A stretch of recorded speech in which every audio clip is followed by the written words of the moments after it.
Berozgari, Berozgari. The continuous rant of Congress sign Rahul Gandhi and the opinions of some foreign financial and economic institutions on India's economy is not what is portrayed by them, but mere incomplete information.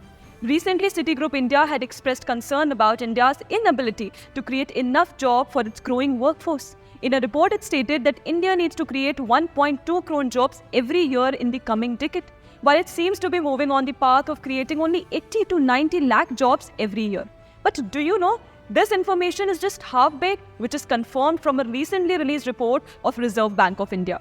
So RBI in its report has confirmed that a significant increase of 6% has been registered in the creation of new employment opportunities in India in the financial year 2023-24. During this period, about 4.7 crore new employment opportunities have been created. As a result, the number of working citizens in the country has now crossed the figure of 64.33 crore.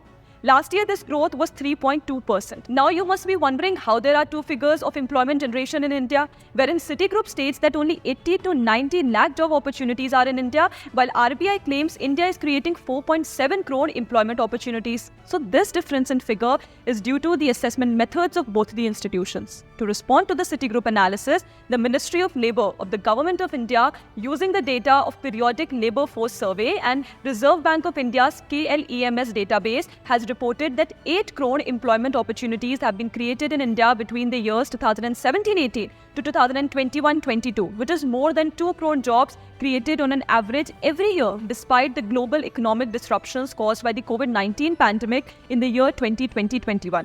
Also, only 2.9 crore jobs could be provided between the year 2004 to the year 2014, whereas 12.5 crore jobs have been provided between the year 2014 to 2023. Data by PLFS further strengthens the above stats by confirming that the number of employment opportunities in India has been more than the number of new entrants in the workforce in the last 5 years, due to which the unemployment rate in the country is continuously decreasing. Looking at the figures, the unemployment rate in India has come down from 6% in the year 2017-18 to 3.2% in the year 2022-23. In the financial year 2022-23-24, 4 crore 66 lakh 59,221 employment opportunities were created in India, and in the financial year 2023-24, the total employment in the country increased to 64.33 crores, which was at the level of 59.66 crores in the year 2022-23 and 53.44 crore in the year 2019-20. Further, if we look at the worker population ratio in India, that it has increased from 46.8% in the year 2017-18 to 56% in the year 2022-23. Similarly, the labour force participation rate in India has also increased from 49.8% in the year 2017-18 to 57.9% in the year 2022-23, due to which the unemployment rate in the country has also come down from 6% in the year 2017-18 to 3.2% in the year 2022-23. Now, if we look at the sector-wise employment in India, we find that in the field of agriculture, hunting, forestry, fisheries, the employment numbers have increased from 24.82 crore in 2021-22 to 25.3 crore in the year 2022-23. Interestingly, more employment opportunities for women in agriculture have been created. This number is roughly 60 to 70% per year. This may be because men are now being attracted to urban areas for employment, where they are getting employment opportunities in sectors like manufacturing and service. You see, in the manufacturing and service sector, 6.6 crore jobs were provided in the decade 2004 to 2014, which has increased to 8.9 crore in the decade 2014 to 2023.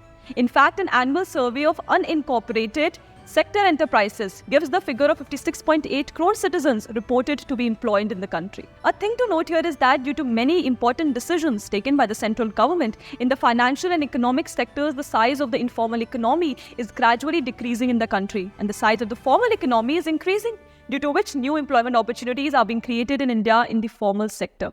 According to the information provided by the EPFO, the number of workers joining EPFO has increased from 61.12 lakh in financial year 2018-19 to 1.3 crore workers in financial year 2023-24. A continuous trend in increase of workers in EPFO has been noticed in the last 6.5 years, wherein about 6.2 crore workers joined between September 2017 and March 2024. This also gives an impression that high-income jobs are increasing rapidly as compared to low-income jobs, and most of them are being created in the formal sector. while low-income jobs are created in more numbers in the informal sector. According to the ASUSC survey, the number of formal workers in the country's economy has now reached 55%, while according to the PLFS survey, it has reached 61%. But how come all this employment generation has been possible? So as per reports, it is due to the continuous efforts being made by the central government in the field of skill development and the various initiatives given to create more and more employment opportunities in the private and government sectors. The effects of which has been so phenomenal on the ground that many other countries are now demanding doctors, engineers, etc. from India. Yes, you've heard it correct. Japan has demanded 2 lakh Indian engineers, while Israel and Taiwan have demanded 1 lakh Indian engineers each. In developed countries like Australia, America, Britain, Canada, Germany, etc., there is already a huge demand for Indian doctors, engineers, and Indians skilled in the field of MBA.